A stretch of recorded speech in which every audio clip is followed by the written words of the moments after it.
सर्व आयटेक यांचं पुन्हा एकदा स्वागत. आपल्या एज्युकेशनल युट्यूब चॅनल टेक मॅथमध्ये मागच्या 2 व्हिडिओमध्ये आपण ईएचे जे इम्पॉर्टंट एमसीक्यू आहे हे एमसीक्यू कव्हर केले होते. आता या रिस्पॉन्स शीट मधले जे 16 एमसीक्यू आहे ते आपण ऑलरेडी 2 व्हिडिओमध्ये 2 टप्प्यामध्ये कव्हर केलेले आहे. आता राहिलेले जे 9 एमसीक्यू आहे ते आपण या शेवटच्या व्हिडिओमधून काय करू, तिसऱ्या पार्ट मधून कव्हर करून घेऊ.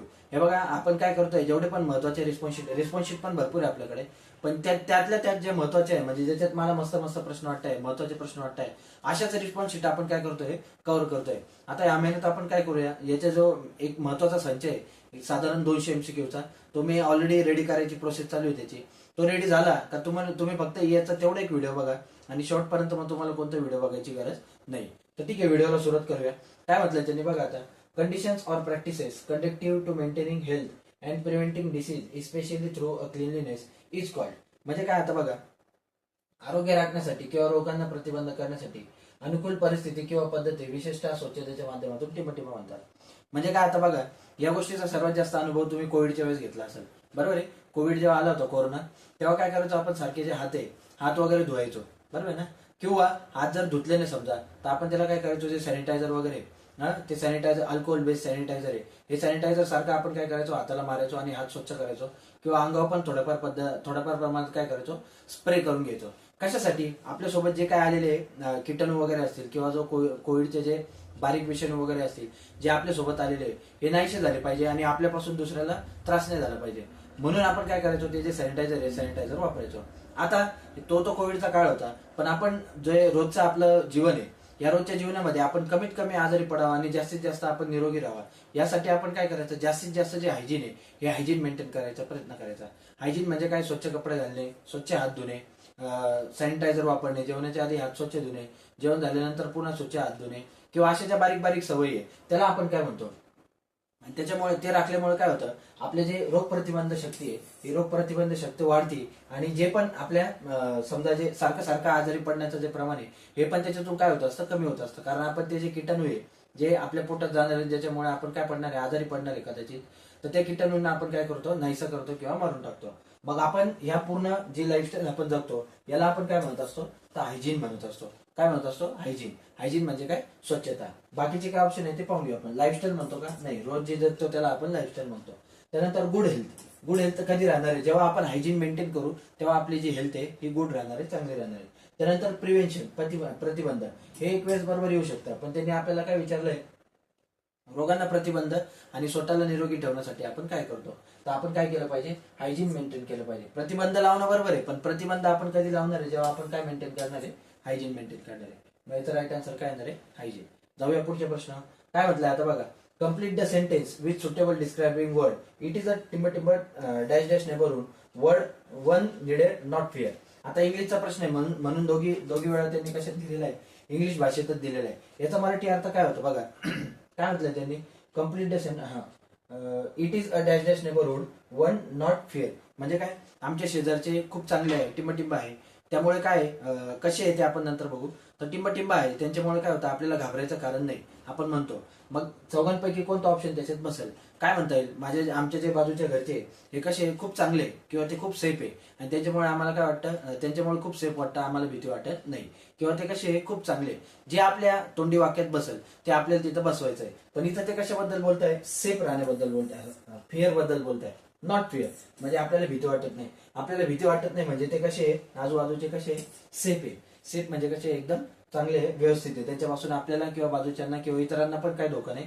आणि इन केस आपल्याला काही धोका असेल तर आपल्याला ते सेफ करायचा म्हणजे वाचवण्याचा काय करतील, प्रयत्न करतील, असे आपले शेजारी, असा त्या वाक्याचा अर्थ होतो. मग इथं काय लिहिणार आपण, it is a safe neighbourhood. काय म्हणायचं, it is a safe neighbourhood.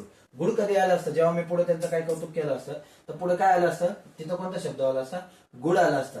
Expensive कधी शब्द आला असता, जर ते सारखे सारखे तुमच्याकडे काय उधारी मागत असेल किंवा काही सारखी सारखी मदत मागत असेल तर आपण एक्सपेन्सिव्ह म्हटलं असतं. बिगचा तर काही प्रश्नच येत नाही. ठीक आहे, मग याचा राईट आन्सर काय येणार आहे, सेफ हे येणार आहे. गुड का बरं नाही आणि एक्सपेन्सिव्ह का बरं नाही ते मी तुम्हाला ऑलरेडी सांगितलं. जाऊया पुढच्या प्रश्न.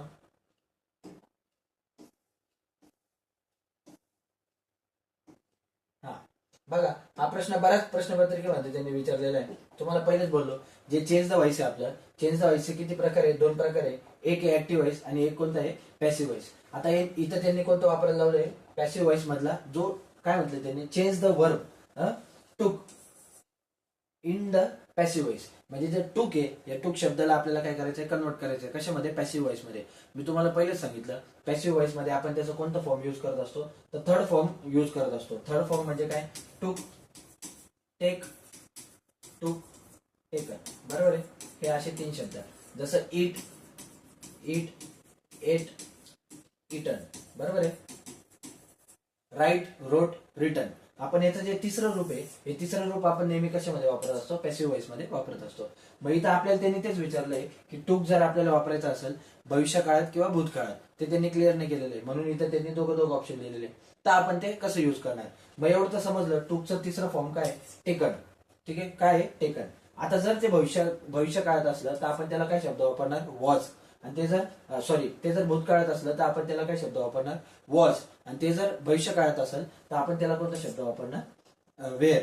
ठीक आहे, भविष्य काळात किंवा चालू वर्तमान काळात जरी असेल तरी आपण त्याला काय शब्द वापरणार, वेअर.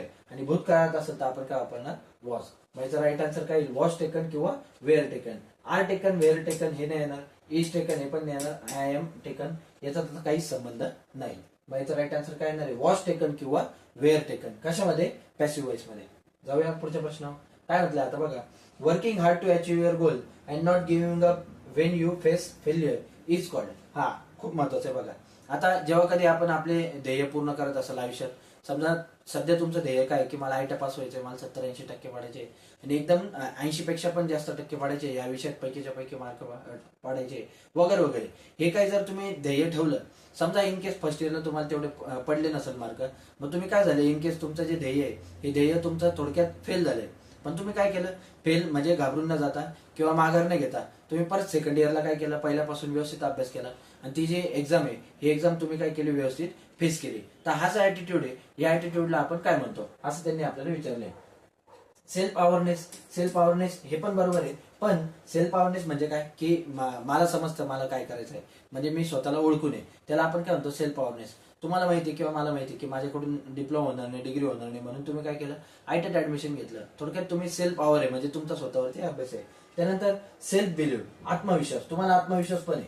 ठीक आहे, काय आत्मविश्वास आहे की बा नाही कसं काय असे ना, मी 2 वर्ष काय असे ना 2 वर्ष पूर्ण करून मी आयटा जो आहे हा पास करूनच घेईल कोणत्याही परिस्थितीत. हा तुमचा काय कॉन्फिडन्स आहे, म्हणजे सेल्फ बिलीव्ह आहे. त्यानंतर इंडिपेंडंट अँड डिसिजन मेकिंग, म्हणजे काय स्वतंत्र निर्णय घेणे. बरोबर, हे पण बरोबर आहे. पण त्यांनी आपल्याला कशाशी संबंधित विचारलंय, हा जो ऍटिट्यूड आहे की आपण गिव्ह अप करत नाही, म्हणजे आपण माघार घेत नाही, फेल जरी झालो तरी आपण परत उठून बसायची तयारी ठेवतो, या ऍटिट्यूडला आपण काय म्हणतो, तर त्या ऍटिट्यूडला आपण काय म्हणतो, ग्रिट असं म्हणतो. काय म्हणतो, ग्रिट असं म्हणतो. त्याचा काजळी हे अर्थ नाही निघत, त्याचे बरेचसे अर्थ निघतात. एक अर्थ त्याचा असं निघतो की आपण फेल जरी झालो, म्हणजे असा ऍटिट्यूड आपण मेंटेन करणे की फेल जरी झालो तरी परत उठून मी त्या ध्येयाकडे पुन्हा पळत जाणार, असा त्याचा एक अर्थ निघतो ग्रिटचा. ठीक आहे, म्हणून याचा राईट आन्सर काय येणार आहे, ग्रिट येणार आहे. जाऊया पुढच्या प्रश्नावर.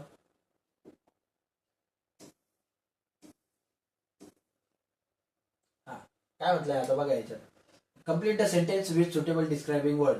The area is dash dash as the houses in it cost lot of money. बघा आता एवढंच सेंटेन्स आहे फक्त महत्वाचा. हा पण इंग्लिश लिटरसीचा प्रश्न आहे. काय म्हटलंय त्यांनी, आपल्याला फक्त इथं एक शब्द टाकायचा आहे ज्याच्याने ते वाक्य जे हे पूर्ण होणार आहे. त्यांनी काय म्हटलंय, the area is dash dash as the houses is. Okay, म्हणजे तो एरिया टिंब आहे. कसा आहे, टिंब आहे. पण त्या एरियातले जे घर आहे हे घरांची किमती खूप आहे. मग तुम्हाला लगेच आता मराठीत सांगितलं, तुम्हाला त्याचं उत्तर समजलं असेल. तो एरिया कसा आहे, खूप महाग आहे, म्हणून त्या एरियात घरांच्या किमती कशा आहे, खूप जास्त आहे. बरोबर, आपण जर त्या एरियापासून दुसऱ्या एरियाकडे गेलो तर कदाचित आपल्याला घर जे आहे किंवा जमीन जी आहे आपल्याला कशी भेटू शकते, स्वस्त भेटू शकते, कमी भेटू शकते. मग ते वाक्य कसं तयार होणार आहे आपलं, द एरिया इज एक्सपेन्सिव्ह. कसं आहे, एक्सपेन्सिव्ह म्हणजे महागडा आहे, आणि म्हणून तिथले जे घर आहे त्या घरांच्या किमती कशा आहे, जास्त आहे.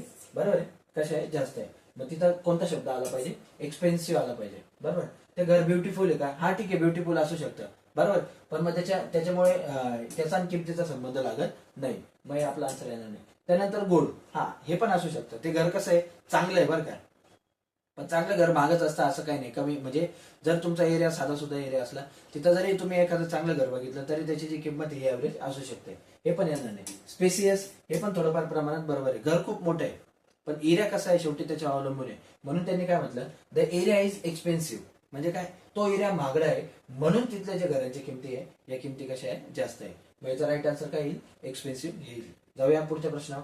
काय म्हटलं आता बघा, what will keep evolving there by making jobs undergo changes. नोकऱ्यांमध्ये बदल करून तिथे काय विकसित होत राहील. हा, हे पण खूप महत्वाचं आहे. बघा आता जेव्हा कधी आता तुम्ही याच्या आधी अप्रेंटिस केली असेल नसेल, कुठे जॉब केला असेल नसेल, तर कंपनीत आधी जे मनुष्यबळ आहे, मनुष्यबळ खूप लागायचं, म्हणजे खूप वर्कर लोक तिथं काम करायचे.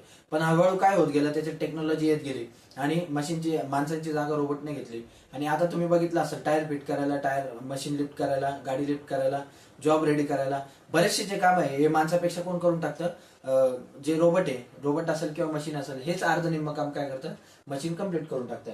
त्याने तेच म्हटलंय मग आता, what will keep evolving there by making jobs undergo changes. नोकऱ्यांमध्ये काय होत राहणार आहे, कंटिन्यू बदल होत राहणार आहे, बरोबर आहे. आणि तिथं काय होत राहील, जी नवीन नवीन टेक्नॉलॉजी आहे ही टेक्नॉलॉजी तिथं येत राहणार आहे. ठीक आहे, आज तरी एका मशीनवर 2 वर्करांची किंवा एका वर्करांची गरज आहे, भविष्यात त्याची पण गरज आपल्याला राहणार नाही. घर बसल्या आपण ते काय, ते मशीन वगैरे जे काय असेल ते आपण ऑपरेट करू शकतो. मग हे बदल सर्व कशामुळे शक्य आहे, तर टेक्नॉलॉजीमुळे शक्य आहे. त्यांनी आपल्याला तेच विचारलं. बाकीचं काय, वर्क फोर्स, कार्यशक्ती, याचा काही संबंध नाही, वेळेचा पण काही संबंध नाही, इन्व्हेस्टमेंटचा पण काही संबंध नाही. फक्त आणि फक्त टेक्नॉलॉजीमुळे हे शक्य आहे. जाऊया पुढच्या प्रश्नावर.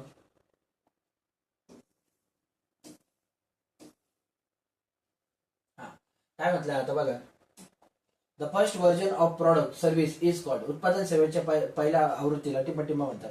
महत्वाचा प्रश्न आहे. हा, आता समजा मला एखादी मोबाईलची फॅक्टरी तयार करायची किंवा मला एखादी कार कंपनी तयार करायची, तर मी काय करणार, सर्वात पहिले एक डेमो कार तयार करणार, बरोबर आहे. समजा मला कारचीच कंपनी काढायची, तर मी पहिले एक डेमो कार तयार करणार. त्या कारला टायर वगैरे, इंजिन वगैरे सर्व फिट करणार आणि ती रस्त्यावर चालून तिचं काय करणार, व्यवस्थित टेस्ट घेणार, ती बरोबर चालते काय, ती किती फास्ट पळू शकते, तिचं इंजिन किती वेळ व्यवस्थित चालू शकते, तिला ऍव्हरेज किती, काय किती, अमुक टमुक, मी त्याचा सगळ्या गोष्टींचा काय करेल, पहिले अभ्यास करेल, स्टडी करेल आणि त्याच्यानंतरच जे काय असेल ती गाडी मी ती फायनल करेल. आता मी ती जी डेमो कार तयार केली, ठीक आहे, काय म्हणतो आपण, समजा मी ती जी डेमो कार तयार केली, तिला स्टँडर्ड भाषेत आपण काय म्हणतो, तर त्याला आपण काय म्हणत असतो, प्रोटोटाईप म्हणत असतो. ठीक आहे, काय म्हणतो, प्रोटोटाईप. प्रोटोटाईप कसला पण असू शकतो, गाडीचा असू शकतो, मोबाईलचा असू शकतो. समजा आता मला हे पॅनल बनवायचं आहे, याचा पण मी पहिले एक नमुना तयार केला, त्याला सुद्धा आपण प्रोटोटाईप म्हणू शकतो. चप्पल तयार केली, बूट तयार केलं, काही पण तयार केलं, त्याचा जो कच्चा जो पहिला मी बनवणार आहे, की जो मार्केटमध्ये विकू शकत नाही, तो फक्त प्रयोगासाठी आणि हे कन्फर्म होण्यासाठी की माझं प्रॉडक्ट व्यवस्थित आहे, ते तेवढ्यासाठी फक्त मी तो जो मॉडेल बनवणार आहे त्याला आपण काय म्हणतो, प्रोटोटाईप असं म्हणत असतो. बाकीच्या ऑप्शन बघून घेऊ. मॉडेल, उत्पादन हे तर नाही येणार. त्यानंतर फर्स्ट एडिशन येऊ शकतं, पण फर्स्ट एडिशन प्रोटोटाईप फायनल झाल्यानंतर त्याचं काय येतं, फर्स्ट एडिशन. याच्यानंतर पण मला वाटलं, समजा आता मी गाडी काढली, पण थोड्या दिवसांनी मला, वर्षभराने थोड्या दिवसांनी लोकांकडून काही कमेंट आल्या की या गाडीला असा असा प्रॉब्लेम, मग मी काय केलं, त्याच्यात आणखी काहीतरी बदल केला, बरोबर, आणि आणखी त्याच्यात सुधारणा करून पुढचं एडिशन काढलं. तेव्हा जे माझं पहिलं एडिशन होतं ते राहणार फर्स्ट एडिशन, बरोबर. त्यानंतर पहिला उपक्रम, फर्स्ट इनिशिएटिव्ह, हे पण नाही येणार. आपला राईट आन्सर काय येणार आहे, मग प्रोटोटाईप हे येणार आहे. जाऊया पुढच्या प्रश्नावर. आता काय म्हटलं बघा, how promotions are normally consider. हा प्रश्न ऑलरेडी आपण एका व्हिडिओमध्ये आपला झालेला आहे. जी पदोन्नती, म्हणजे समजा आता तुम्ही कंपनीत कामाला असाल, सुरुवातीला समजा तुम्ही आज वर्कर असाल, तर भविष्यात जाऊन तुम्ही तिथं काय होणार आहे, सुपरवायझर होणार आहे, प्लांट हेड येणार आहे, वगैरे वगैरे जे काय होणार आहे, म्हणजे थोडक्यात तुमचं काय होणार आहे, प्रमोशन होणार आहे. तर हे जे प्रमोशन आहे हे कशावर अवलंबून असतं, ते असं त्यांनी आपल्याला विचारलेलं आहे. एक्सपिरियन्सवर अवलंबून असतं का, असतं, पण फक्त एक्सपिरियन्स गरजेचा नाही. समजा आता एखाद्याने आयटा केलेला आहे, पण त्याला 10-12 वर्षाचा एक्सपिरियन्स आहे, पण त्याची डिप्लोमा नाही, डिग्री नाही, आणि त्या पदासाठी डिप्लोमा डिग्री कंपल्सरी, तर तुमचं प्रमोशन होणं तिथं पॉसिबल नाहीये. त्यानंतर चांगले आचरण, हे पण कन्सिडर होणार आहे. म्हणजे तुम्ही चांगली वागणूक दिली, सर्व चांगलं केलं, ओके, नो प्रॉब्लेम, पण तुमचं शिक्षण आयटीच्या पुढे नाहीच आहे, डिप्लोमा नाहीये, डिग्री नाहीये, तर मग तुमच्या त्या चांगल्या आचरणाचा उपयोग नाही. त्यानंतर क्वालिफिकेशन अलोन. आता फक्त समजा मी डिग्री केली, मी खूप शिकलो, पण मला त्या मशीन कशी ऑपरेट करायची हेच माहित नाही, मला त्या मशीनचा थोडा पण एक्सपिरियन्स नाही, तरी पण ते जे प्रमोशन आहे हे कन्सिडर होणार आहे का, नाही होणार. तर प्रमोशनसाठी ह्या तिघी गोष्टी लागतात आपल्याला. कोणत्या क्वालिफिकेशन पण, एक्सपिरियन्स पण, आणि आपलं जे वागणूक आहे हे सुद्धा आपल्याला कसं लागतं, चांगलं लागतं. मग त्याचा राईट आन्सर काय येणार आहे, क्वालिफिकेशन अँड एक्सपिरियन्स. क्वालिफिकेशन पण पाहिजे. म्हणजे समजा आज जरी तुम्ही आयटा केलं, 3-5 वर्ष कंपनीत काम केलं, तर भविष्यात कंपनीची पण काय अपेक्षा आहे, याने आणखी थोडंसं मोठी डिग्री घ्यावी आणि एक्सपिरियन्स पण घ्यावा, तेव्हा तुम्हाला काय भेटणार, प्रमोशन भेटणार. जाऊया आजच्या व्हिडिओच्या शेवटच्या प्रश्नावर. काय म्हटलंय बघा आता, A secure Wi-Fi is one खूप सोपा प्रश्न आहे. काय म्हटलं त्यांनी, एखादा सिक्युअर वायफाय जो आहे हा आपण सिक्युअर कसा ठेवतो. आता समजा मी इथं वायफाय चालू केला, तो कोणी पण आलं आणि त्याला कनेक्ट करून घेतलं, तर त्याला कनेक्ट करण्यापासून मला अडवायचंय, म्हणजे थांबवायचंय, म्हणजेच त्याला मला सिक्युअर करायचंय. हे बघा, वायफाय कनेक्ट करून नुसतं इंटरनेट वापरलं जातं अशातला काय भाग नाही. वायफाय कनेक्ट करून त्या मोबाईलचा बरीचशी जी माहिती म्हणजे आपल्या मोबाईलमध्ये एखादी महत्वाची माहिती जरी असेल तरी ती तिकडे ट्रान्सफर करायचं सिस्टीम आहे. कशाने? वायफायने. त्यामुळे वायफाय सिक्युअर ठेवणं आपल्याला गरजेचं आहे. मग ते सिक्युअर ठेवायचं सर्वात सोपं मीडियम काय, तर आपण त्याला काय ठेवलं पाहिजे? पासवर्ड ठेवला पाहिजे. आणि हा पासवर्ड पण कसा ठेवला पाहिजे? स्ट्रॉंग ठेवला पाहिजे. कसा ठेवला पाहिजे? स्ट्रॉंग. म्हणून बऱ्याच वेळा बघा, तुम्ही पासवर्ड वगैरे सेट करता तेव्हा ते सांगता एखादं लेटर पण पाहिजे, हॅशटॅग पाहिजे, हे पाहिजे, एखादं कॅपिटल लेटर पाहिजे, एखादं स्मॉल लेटर पाहिजे, असं बऱ्याच वेळा ते तुम्हाला सांगत असतात. कशासाठी? तो पासवर्ड लवकरात लवकर क्रॅक न व्हावा म्हणून. मग याचा राईट आन्सर काय येणार आहे? Has a password to log in. म्हणजे जर आपलं वायफाय आपल्याला सुरक्षित ठेवायचं असेल तर त्याला काय पाहिजे? कंपल्सरी एखादा पासवर्ड त्याला पाहिजे. बाकी काय म्हटलं त्यांनी? Open by landline. तिथं लँडलाईन उघडा, काहीच संबंध नाही. त्यानंतर that allows everyone to connect. प्रत्येकाला जोडायला मुदत देते, हे पण अजिबात शक्य नाही. आणि ओपन टू पब्लिक हे पण येणार नाही. मग त्याचा राईट आन्सर काय येणार आहे? Has a password to log in. आपण त्याला पासवर्ड कशासाठी देतोय? पब्लिकला जाऊ नये म्हणूनच नाही ना. त्यानंतर किंवा बाकी कोणी कनेक्ट होऊ नये म्हणूनच नाही, बरोबर आहे. त्यामुळे आपल्याला त्याला जो पासवर्ड आहे हा पासवर्ड देणं गरजेचं आहे. आणि पासवर्ड देऊन त्याला सिक्युअर करणं, सुरक्षित करणं गरजेचं आहे. तर ठीक आहे, हे होते आजचे इम्पॉर्टंट 25 MCQ. आणि ही जी रिस्पॉन्स शीट आहे ही आपली आता पूर्ण झालेली आहे. 3 पार्टमध्ये मी व्हिडिओ टाकलेले आहे. पहिले 2 पार्ट जरी नसेल बघितले तरी ते तुम्ही जाऊन बघून घ्या. आणि बरेचसे मुलं जे व्हिडिओ बघतात पण त्यांना व्हिडिओ आवडता नाही आवडता हे मला काही समजत नाही. मग तुम्ही काय करा, व्हिडिओ आवडत असेल तर लाईक करून द्यायचा आणि काय अडचण असेल तर खाली कमेंट करत जा. तर या व्हिडिओमध्ये एवढंच. Thank you so much. थँक्यू.